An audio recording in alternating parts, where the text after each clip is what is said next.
बिस्मिल्लाहिर्रहमानिर्रहीम। अस्सलाम वालेकुम। क्लास 1 सबक नंबर 1 हम। स्टूडेंट, पहली वीडियो में हमने हमद के बारे में पढ़ा था कि हम उस नज़र को कहते हैं जिसमें अल्लाह ताला की तारीफ बयान की जाती है। आज हम इसके करेंगे अल्फाज मायने। अल्फाज है हमारा हैवान और इसका मायने है मवेशी या जानवर। मौला इसका मायने है आका। नाता इसका मायने है ताल्लुक या रिश्ता। दाता इसका मायने है देने वाला।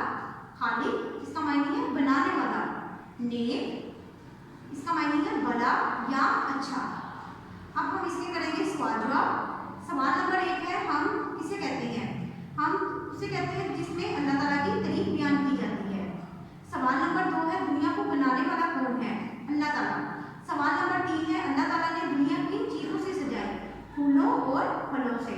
सवाल नंबर 4 है अल्लाह ताला ने इंसान को किन नेमतों से नवाजा है? बेशुमार नेमतों से। Student next